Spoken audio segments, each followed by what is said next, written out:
All right, well, let's go ahead and get started. Good Monday. It's a heck of a day. I think we're beginning.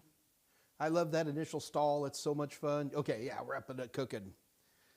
Hey, everybody. It is 2 o'clock Central Standard Time.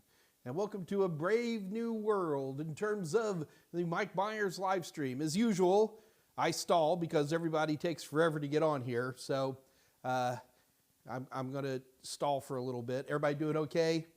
Hey, Tolwood, how's it going, brother? Oh, man. I was trying to dust off one of my characters on World of Warcraft. You're on Blackwater Raiders, I believe, correct? I've got some old druids on there or something, but, you know, I'm really thinking about, hey, Blue Lantern, good to see you, man. Sidtopia. Hey, guys, we're just stalling until we get a few more people on. Always takes people like 5 or 10 minutes, so I'm just BSing a little bit until we get a better crowd. Yeah, World of Warcraft. So anyway, you are on Blackwater Raiders, and right? Tell me, confirm that for me, will you, Tolwit? And so I'm willing to get back on WoW, but Bloodsail Buccaneers. Okay, thank you. Blackwater, I think that was an old one I used to be in a billion years ago. Bloodsail Buccaneers, got it. Bloodsail. Hey, Ali, good to see you, man. So I'm actually thinking about doing a warrior, like an old school warrior, which I've never done a tank ever. Never done a paladin, never did a real tanky druid or anything like that. So I'm actually thinking about this. I only do classic. Right now I'm in Wrath of the Lich King classic. I've got a little hunter up to 63, I think, 62, 63. And yeah, I'm kind of hitting that why am I doing this wall that everybody who plays World of Warcraft does. See, my problem is, as a gamer, I'm super social. And I like talking to people, and I like even doing low-level dungeons. Like there's a ton of dungeons in the original World of Warcraft Classic that I've never been in, just because I was too busy leveling, and I always got past them. I always do the first couple, the one in Westfall, the one in Stormwind, those lower end ones. But there's a bunch in the middle that I've just never done, ever. Hey, Patricia, good to see you. Don, good to see you. Blue Lantern, I've never been a big fan of MMOs. I've been playing MMOs since the 90s. I've just always had a thing for them. I literally remember, I don't even remember what it was anymore. Super famous game.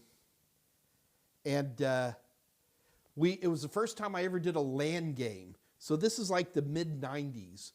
And we were just wired up on 10base2, and we had to set up our own network card drivers for the game. I think it was like Doom, to be honest with you.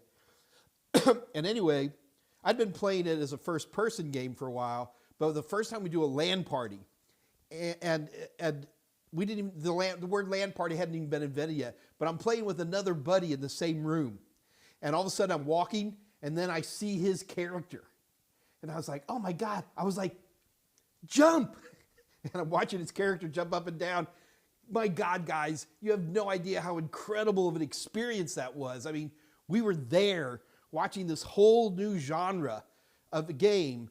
So it wasn't an MMO technically, right? Because it wasn't online, but that first couple of experiences like that, or it happened with EverQuest too, which was arguably one of the first MMORPGs, first person. And to see all the people, and it was craziness.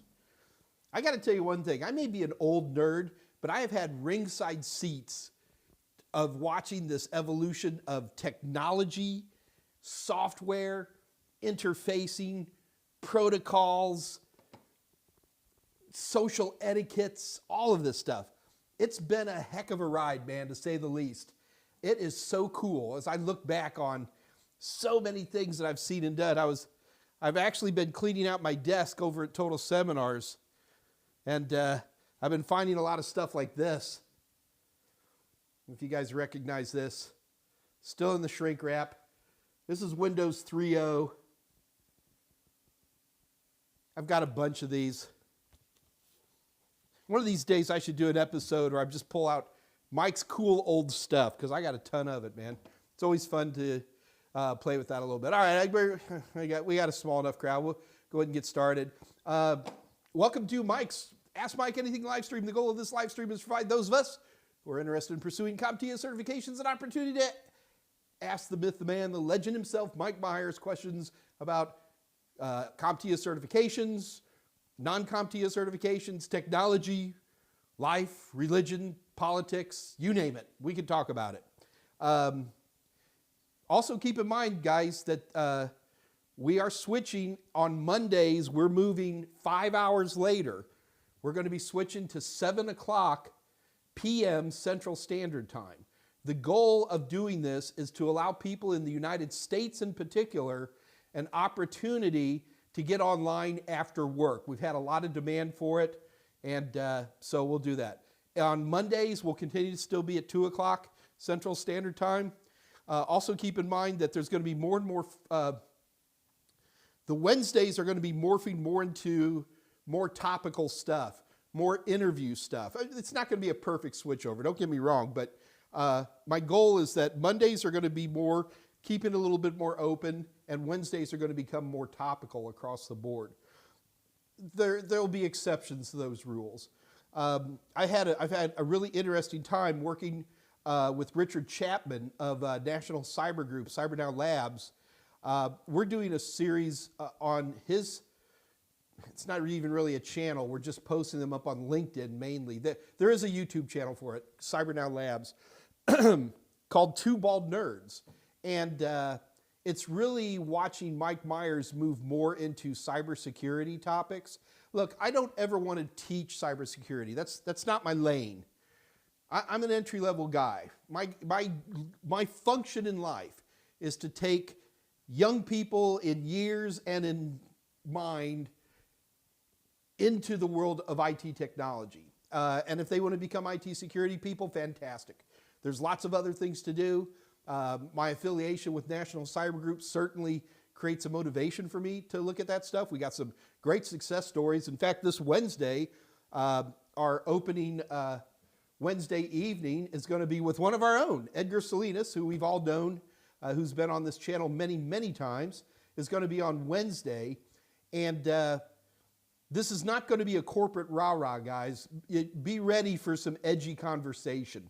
I'm getting frustrated by people who are like, oh, boot camps are a big ripoff, and da-da-da-da-da. Edgar Salinas, 7 months ago, didn't have a job, and now he's doing really great. And it's very exciting. And we'll have more people like that. Next month, we're going to have Michael Liebert, who's another guy who showed up here on this channel many times, who took the plunge, literally got a job the next day. So we've got some really interesting folks coming up. Also keep in mind that Steve Nicholson, the new SME for the Total Seminars A+, is going to be coming on more and more. We're pretty sure we're going to have him on Wednesday, February 8th at 7 p.m. I'm actually asking Steve to maybe start taking over some of these talks. Let him act as guest host. I think he's wonderful, and we should be seeing more of that. And last is going to be Kyle Weens from iFixit, is going to be on Monday, February 13th. That's at 2 o'clock. And I'm really looking forward to talking to this guy. He doesn't remember me, but I met him years ago when iFixit was just lighting up, and I think he's an absolute great guy. Now, folks, keep in mind, we're starting here at 2 o'clock, and we run until the questions run out, okay? So I got a feeling we might have a shorter message today, which is fine, always, never a problem. But anyway, I'm sorry, I forgot to finish my train of thought with Two Bald Nerds. We're doing a series of really cool discussions. And basically, the idea is getting into the zeitgeist of what it means to work in a SOC. And what I found more interesting than almost anything else was the questions that these guys couldn't answer. That I was always like, how can you take somebody in 6 months and get them making this kind of money? And the answer is if you think you're going to be working on DNS, you're not. It's not really like that. It's a different animal. So what Richard and I are going to be doing is we're going to have a series of courses like we're going to be talking about mail servers, because I don't think anybody's ever actually, or very few people, have actually looked at a mail server and what does a mail server do. And so we're going to be looking at a mail server in terms of like entry-level mail servers. I know that almost sounds funny, but for a lot of Soho environments, you can spin up your own mail server pretty easily, and they're pretty robust. And then how do you put security into a mail server? How do you protect email? At home, we're just running, Microsoft Defender or whatever it is this year, but we don't really understand what's going on. And that's what we're going to be doing with Two Bald Nerds, and I think you guys are going to find these things interesting. Really starting to talk about how does SIM really come into play? How do all these tools work together to protect the internet, the data centers, the enterprise level environment?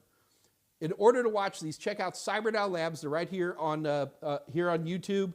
But also the other more fun way to do it, if you'd ask me, is to go ahead and follow me on LinkedIn. We post everything on LinkedIn. I've never posted any of the Mike Meyers AMAs on LinkedIn. I don't know why. But we do put them on. We put the Two Bald Nerds on LinkedIn. Please check it out. I think you're going to find it really interesting.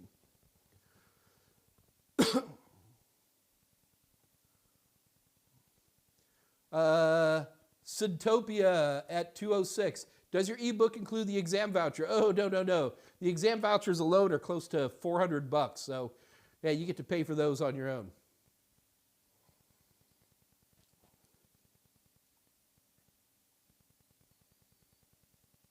Did I say something wrong?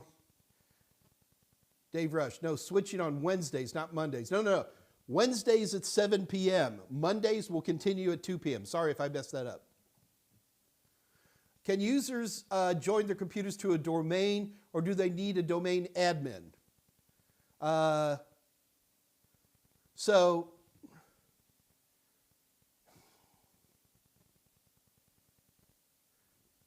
you got to be careful about what you say when you join a domain, okay?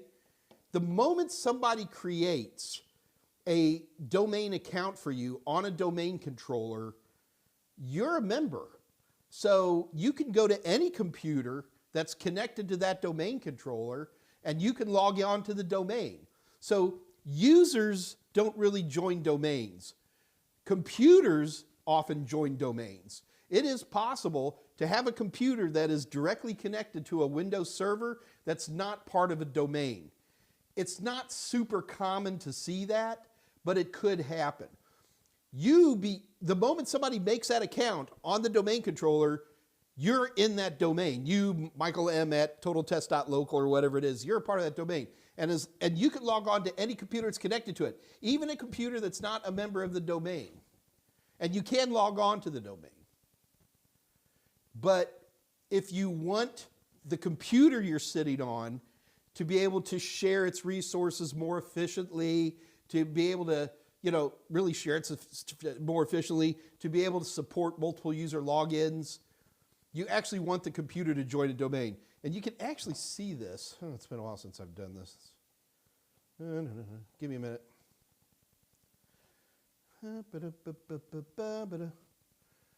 Okay, so go to this PC. I'm going to properties.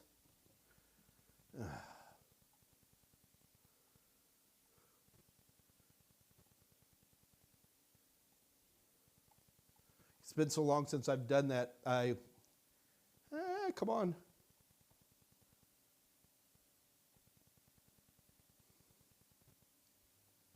Okay, it's under System Properties. Let me, I got so many windows open here. I want to share a screen, but I don't want all of those things showing up. All right, let's see if I can, I'm going to try and make this a little bit bigger. Hold on.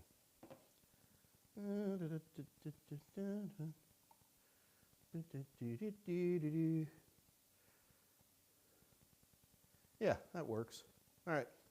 All right, so let me go ahead and put up this other screen. All right, so yeah, I had to make it bigger. You wouldn't be able to see it. So under System Properties, here is where you actually have the computer join a domain. I don't want to use that. These are the same. This one is a little wizard. This one you can do manually. So here's where you have a computer join the domain. Now to answer your question, you have to have a domain admin account to have this computer join the domain.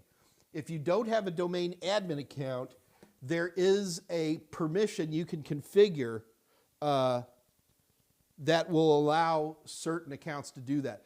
You have accounts, you don't want them to be domain admins because domain admin is very powerful, right? So you can delegate ability to have computers join a domain to a regular account or anything other than a domain admin account, and they can go ahead and do that as well, which is usually the more common way to do this. What is the default resolution? I mess with this and now I'm in trouble. Ah. All right, it bought that. Okay. All right, so I hope that answered your question and then some.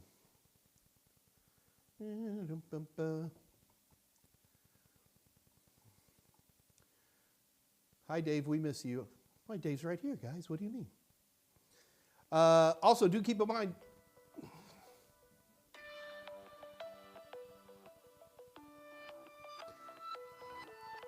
I got to do this.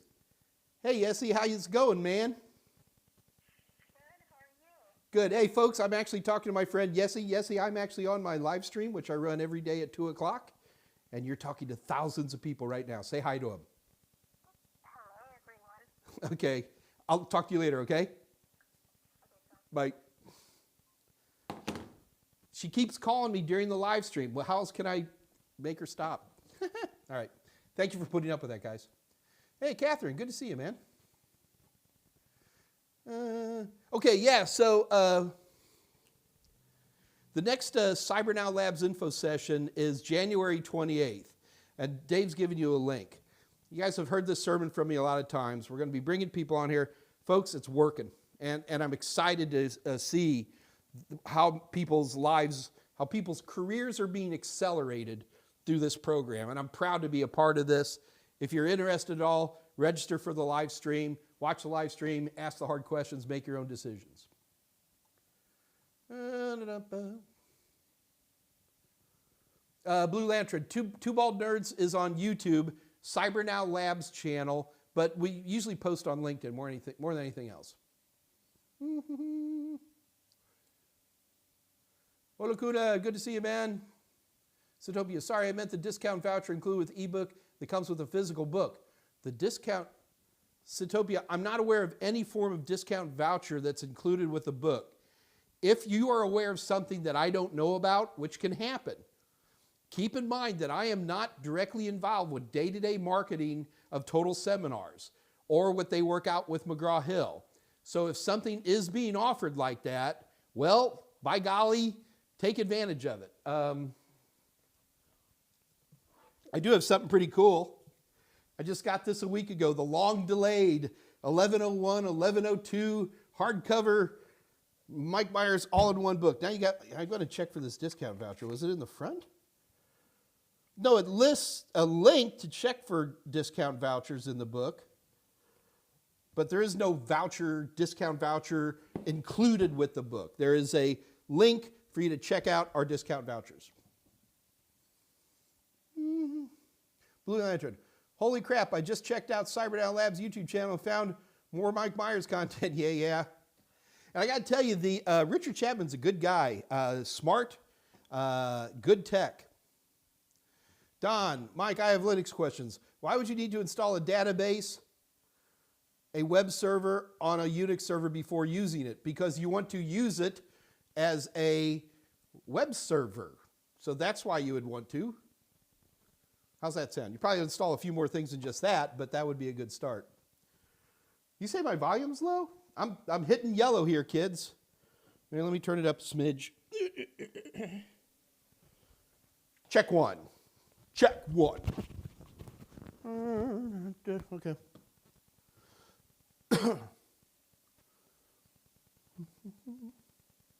Ali, Because I'm thinking in a scenario where there are plenty computers to join a domain, then the admin will have to walk to every single computer to join it. No, he will not. In an enterprise environment, there are a lot of tools that you can use to automate that process. Anywhere from cloning computers. So you don't just buy a computer, right? It's got Windows on it. So you can use, Microsoft has tools, or you can use third-party tools like good old Ghost that will distribute images across the system. You can do pre-installation files. There's lots of ways you can do that highly automate that process.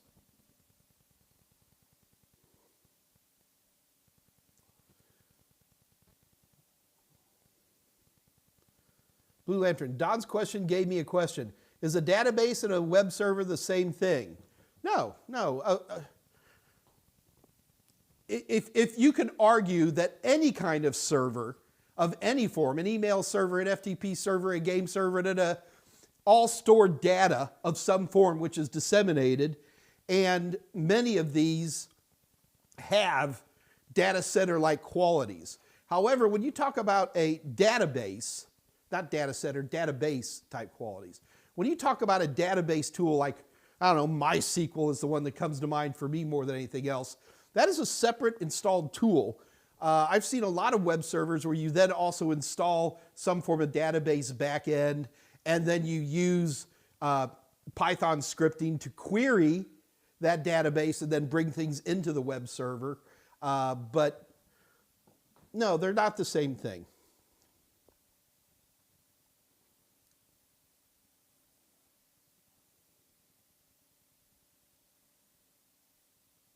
Okay, just looking for stuff.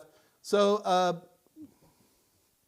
I had a lot of fun. I have been doing some research on email servers, and I may end up trying to do a cross-pollination episode with Two Bald Nerds. I really want to get people to start thinking about the servers that they use and how we apply security to it.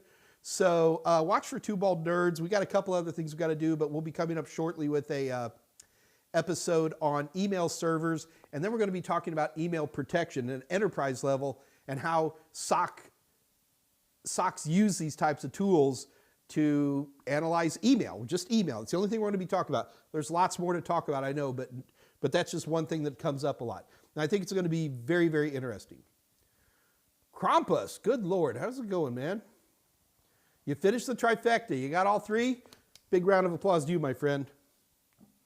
Ollie, do discounts on AMA work on Amazon for the physical copy of the book? No, they absolutely do not. The only way that they're going to work is you have to go to www.totalsem, TOTALSEM.com. That's the only place they've ever worked.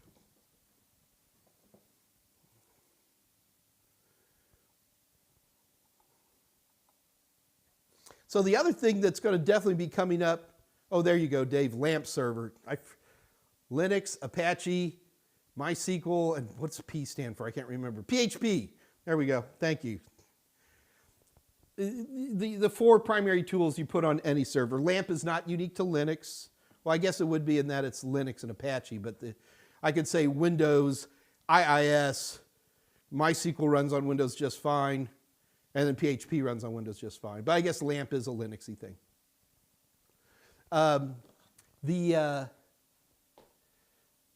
So been working on some email servers. That's going to be fun. You'll be seeing that on Two Bald Nerds. The other thing, I know I've been talking about this for probably 2 months, and it's finally happening, is I'm really starting to do some hard research on hypervisors. And what are the best hypervisors to learn on? And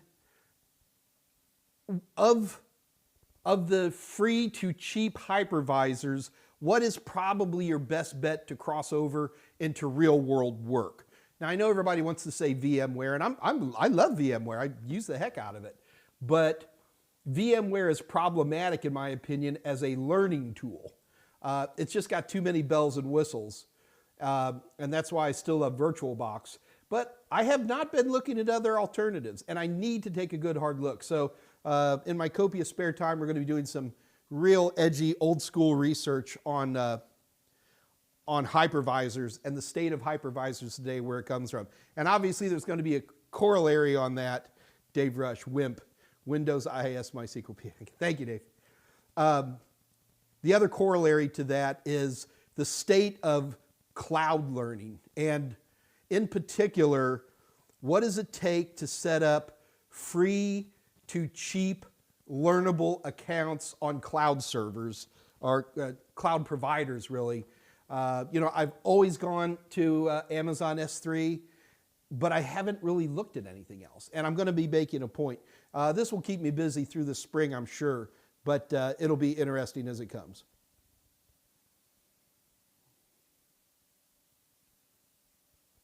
Yeah, the survey at the end will kill you, won't? Yeah. Remember, when you do the survey, at the bottom it says no answer. Okay, guys, so seriously, we are going to have a shorter day today. I know we're 30 minutes in. I am really looking forward to Wednesday. I got to tell you, man, it's a real opportunity to have Edgar online. I mean, a lot of you guys know him, and I don't know where he's at, all right? He could, I know that he graduated, and I know he's working. That's all I know, okay? So I'm going to be coming in a little cold, but I'm doing that on purpose, because really what I want to be talking about more of the philosophy of things. And Edgar's a guy you know. I don't remember his YouTube handle, but we'll be hearing it. And I think it's going to be really interesting. It's not going to be a CyberNow Labs advertisement. It will be in that, if he's doing well, and I believe he is, he might motivate more people to go that direction. But more importantly, it's a wake-up call to the reality of personas of people who are successful at this. Guys, I get really frustrated when I get people, they're like, oh, well, how does it look for remote work in security these days? And I'm saying that it looks about as good as remote work in anything. You know, sorry that Corona put this weird thought in everybody's head that we could all sit in our pajamas. Isn't there a Bruce Willis movie about this?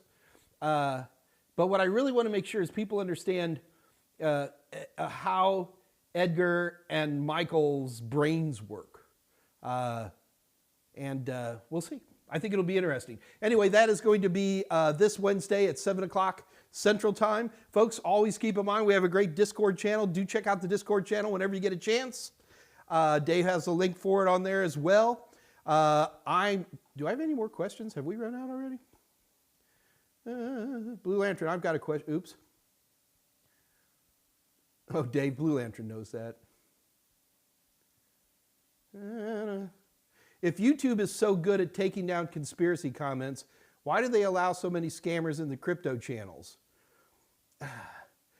Don't ask me to try to rationalize YouTube. It's not even going to happen. Krampus Dumpling, Mike, what's next for certs? I don't know. It's easy for me because I work with such core certifications. A+, Net+, Security Plus are never going to die because they're really designed as the get your foot in the door type of certs. What I'm more interested in is, are certifications, especially mid-range to high-range certifications, are they losing their luster? And are we moving into a universe where, because of remote learning finally being dialed in, hey, we had to figure out Zoom, I guess. Are we finally at a point where, whereas the internet provided instant information at your fingertips, is the internet now also the tool set upon which we get instant education? Now, obviously, every person who's listening on here has used YouTube. I had to use it to figure out how to change the temperature setting on my hot tub. So for very short, very specific bits, it's already proven itself. The question is that are we finally, after, 30 years of trying, reaching a point where even things like standard brick and mortar universities are going to start disappearing and going to be replaced with more job-specific, much higher speed, much lower cost knowledge. Whether that has certification or not, I think that's the bigger question. You talk, guys, I don't want to get into a big political discussion, but there's a guy out there named Jordan Peterson, and whether you like him or dislike him, it doesn't matter to me. He talks about a lot of interesting topics. And him and Elon Musk are both talking about the idea of killing this bizarre, hyper-expensive university type system.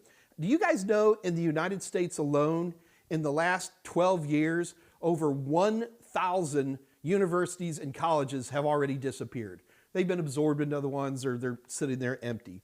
And I think that there is a really strong argument. I'm not saying it's good even or bad. I'm just saying there's a strong argument that the idea of hyper-expensive, student loan bearing, courses you don't need, classic university degrees is going away. I don't think universities are universal anymore in terms of their breadth of knowledge and their expansion and where they're taking people. I think they've become little groupthink, big brother tanks, and there's a lot of people pushing against it. That's part of the reason I like Cyber Now Labs, folks. As you'll see talking to Edgar and Michael, these guys, there's nothing special about them. Neither of them are particularly attractive or smart. They're hard workers.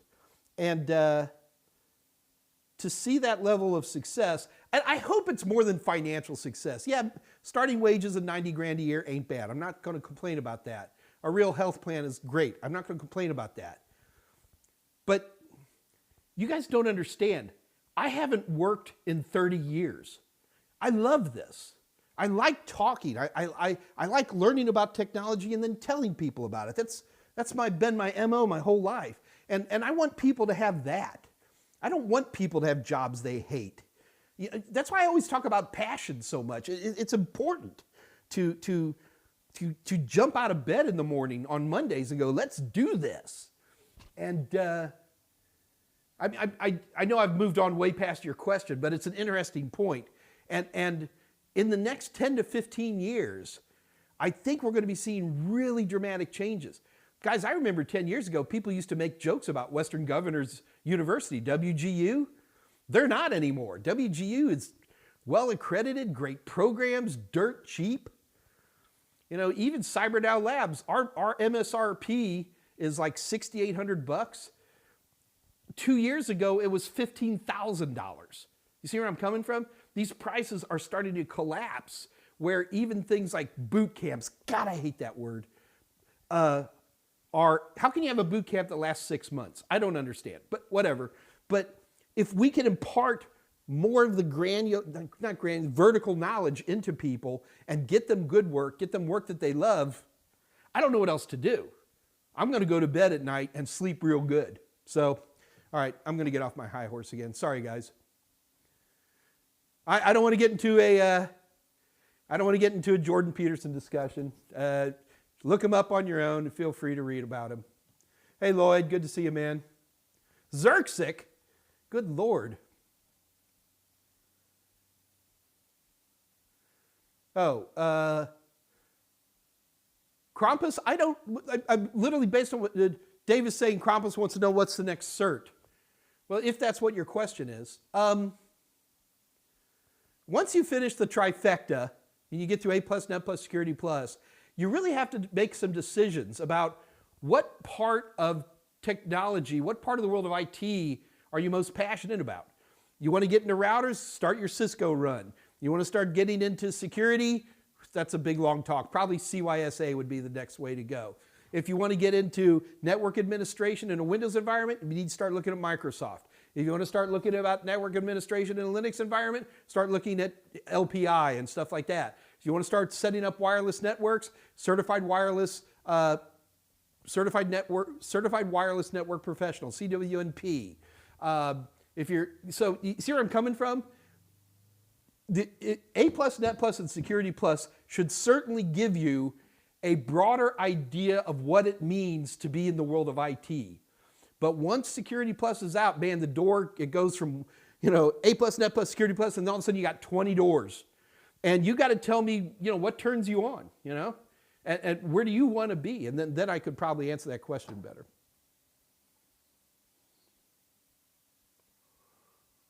Blue just looking. Has AI destroyed education?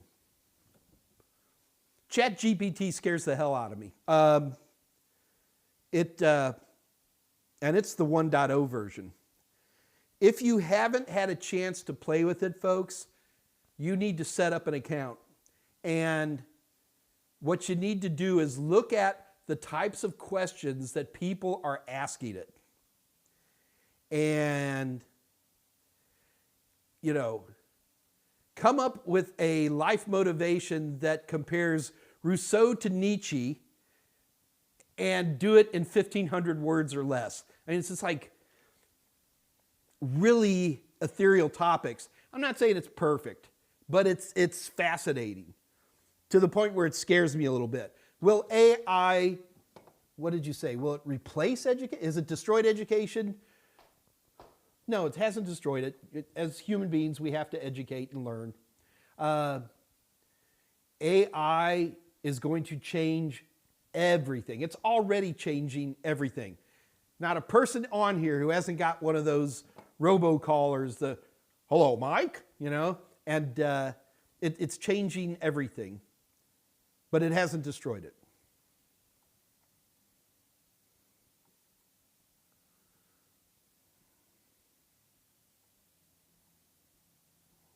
Yeah, I agree with Dave. The answer to all is that what does your next employer require? Dave, you're saying it right, exactly right. Does your new CompTIA A+ book cover Windows 11?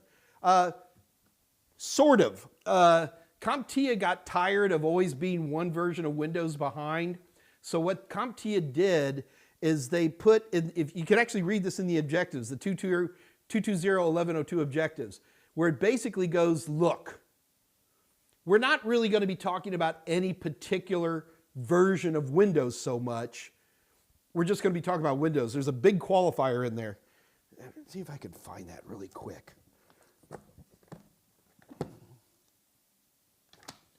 Now just give me just a minute. I'm not going to search forever here.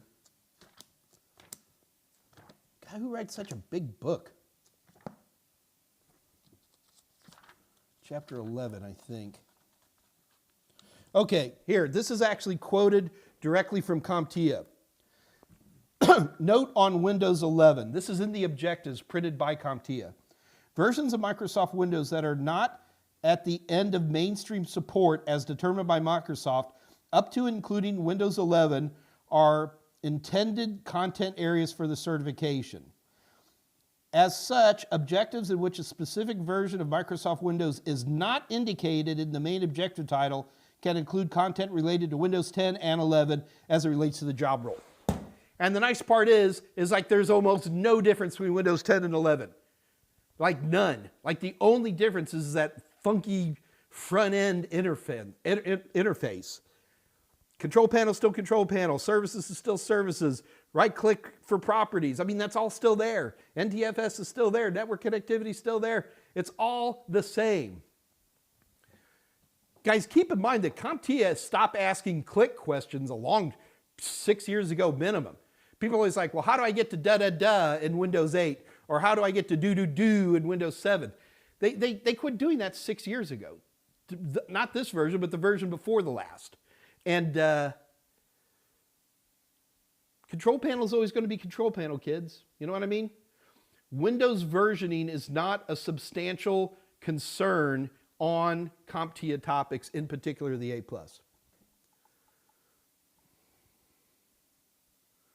Tolowit, boot camps, ugh. Don, Mike, what do you suggest for a guy with N+ to do an AWS certification, advanced networking?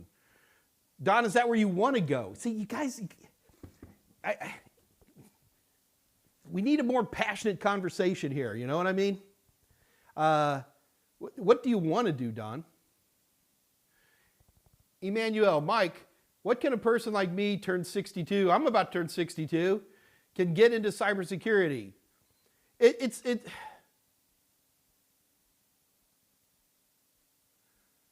Emmanuel, you can get in, but there's no shortcuts in life. Emmanuel, what were you doing in IT before? So this is what I always tell people who are doing retraining. You don't have to start at the beginning if you can count on your 30 or 40, 10, 20, 30, 40 years of experience. Emmanuel, what were you doing before? You know, what aspect of being a computer support position were you in? You know, were you changing out floppy drives? It might be a little bit harder. Were you configuring, come up with some lofty security term here, in Windows? Then you can do more. What certifications do you have? What do you want to do? Why are you going back to work at 62? I know you need the money, but you know, you can definitely get in. It's just a matter of where you want to go and what you want to do. I mean, look, there's 4 ways to get into IT. Number 1, get a 4-year degree. If everybody could get a 4-year degree, that would be a good thing. However, most 4-year degrees are really A, just a degree of competency, or B, it's a programming degree. Computer science has got very little to do with people who pick up a screwdriver. Number 2, you can go to a tech school, a well-accredited tech school with a good job placement program like Texas State Technical College here in Texas is a great way to go. It's a 2-year, you get an associate's degree, you get a few certifications, but most importantly, you have a reputation of the school that when you graduate, employers come to you to grab you. Get the idea?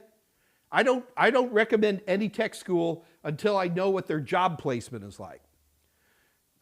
Number 3, grab a few certifications and start your way at the bottom. I've been pushing this now for 30 years. It works. You got to be Johnny Hustle, but at 62 years old, you'll probably be 72 before you start, you know, making the, you know, 200,000 a year kind of stuff. That might be a bit of a challenge for you. And then number 4, and I've got to add this, keep in mind that I am an investor in CyberNow Labs. Some of these boot camps, in particular CyberNow Labs, works. And I'm going to have people on here who just got out of it. People who really you got introduced to by showing up on this YouTube AMA. And you can talk to them. You ask them the hard questions. You challenge them and see if it works for you. That's the 4 ways to get in IT. That and your dad owns a company.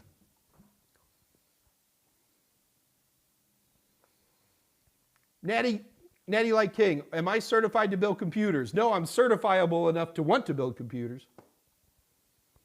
CYSA is not bad. CYSA is a tough exam, man. Woo!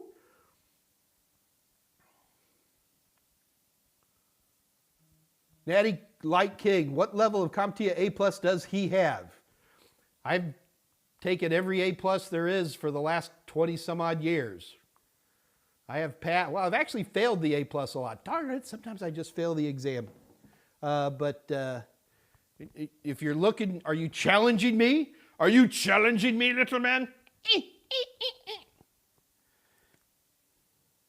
There is no certification. You don't have to be certified to build computers. You can just go to the store with a big wad of money and you can build a computer.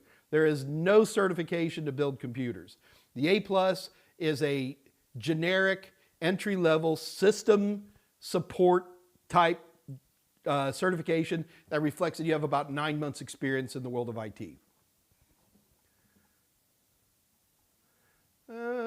Yeah, here I said we're going to leave early and now it's that happens. Blue Lantern, my passion is data. I'm going to look at Azure data certs. Sure. I think that'd be great.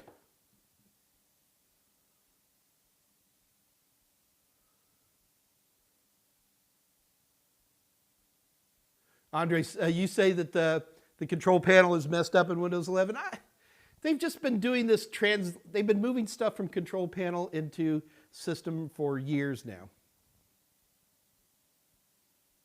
Oh, there you go. Dave Rush put the link up there for me too. What was the name of the tech school again? Texas State Technical College. I got to look it up.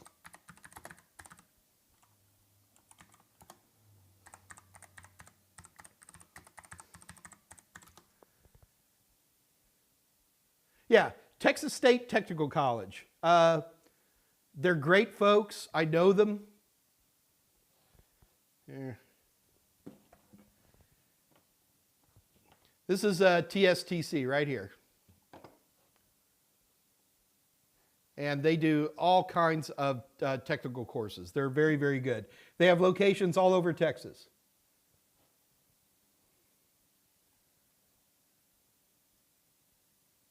I was just seeing if they had a, where are the different things. You know, they even have online stuff now too. Texas State Technical College, good stuff.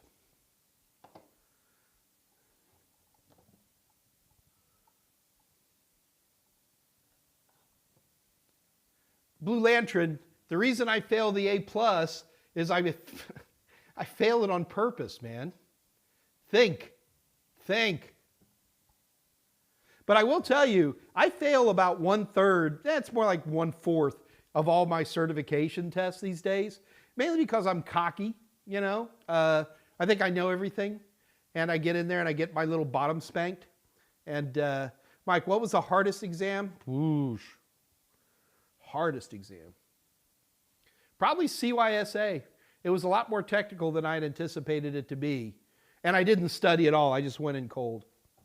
So I did a little studying, and then I got my butt spanked again, and then I studied and got it.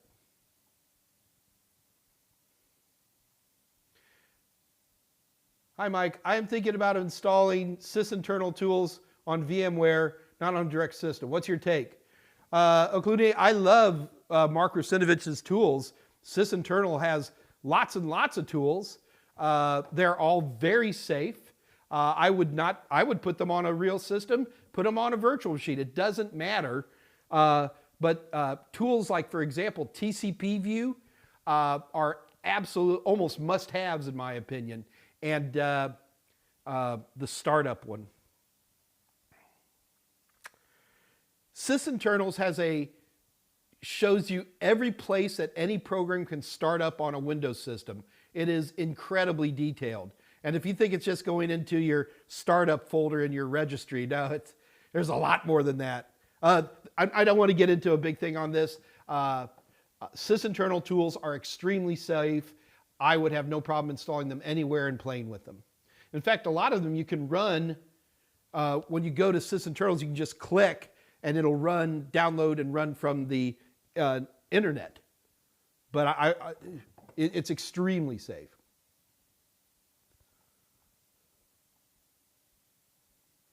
Lloyd, I skipped your question. Lloyd, type it in again, man. I'm sorry. Just type your question back in. I'll get it. Is online the main way to look for jobs now? Yes, absolutely. You're going to be using, in particular, LinkedIn is pretty much the way to go. There are other job sites out there. I'm not going to name them because I can't think of them quickly. But LinkedIn is the way to go. Not to say it's nothing wrong with doing a 3-foot rule. You know the 3-foot rule, right? Anybody within 3 feet, you ask them for a job.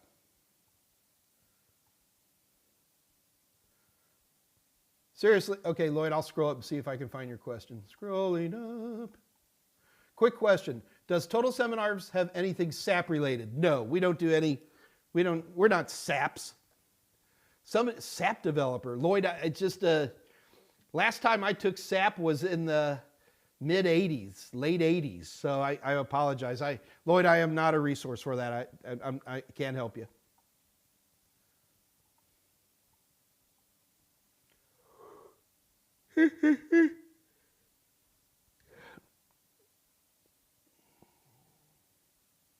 Is online Blue Lantern. You guys are all. Mike, do you provide Server Plus study material? I think we have practice questions for it, but to be honest with you, I just never got enough people who wanted Server Plus. You know, for me to take 6 months out of my life to develop training materials, I need to be able to sell enough to rationalize it, and we never did. All right, guys, let's go ahead and wrap it up. For age 58, is it too late? Guys, age has nothing to do with this stuff. Do you act young? I'm 61. Do I act like I'm 61? You kids, you know? Keep good energy up. Be dedicated. Show up on time. Maintain good eye contact. Have good energy. And age doesn't matter, you know? If you come in with an oxygen tank and you're like, I have to take 2 hours off at lunch so that I can, dilate my whatever. Yeah, you're not going to, that's the bad part about being old. But, keep good energy, be on top of things. Stop even asking that. The oldest A-plus taker I ever met was 83, 85. I forget anymore. It's been a couple of years. He's dead now. No, I'm kidding. He probably is. Yeah, don't use that stuff. Are internet outages going to happen in 2023? Now that we're talking about it, no, I forget what that's called. The Y22023. It has to do with 16-byte numbering systems, where it's all going to reset from all ones back to zeros and one or something like that. It's another Y2K, and as long as we're thinking about it ahead of time, you guys got to remember, I made a ton of money at Y2K, and the reason I made the money is why Y2K was a bust. It's because we checked everything. That's all. Okay, Patricia, don't give me any trouble. I couldn't think of a better word than dilate. Any chance you would consider this to be CE's, this discussion here? I will tell you this. If you're talking about CompTIA, then go to CompTIA's website. CompTIA gives continuing education for all kinds of wacky stuff.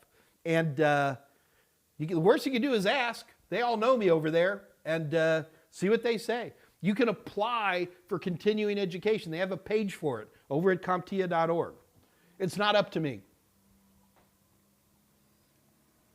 Sorry, dilate. I meant my pupils, Patricia. Girls from Florida, man. What are you going to do? All right, guys, I guess it's going to go ahead and wrap it up. Folks, have a fantastic time. Remember, one more time. Wait, hang on. Dave Rush is talking to me offline. Okay, we're good. Today is 1/23/23, 12323. Last year was MMLLXX,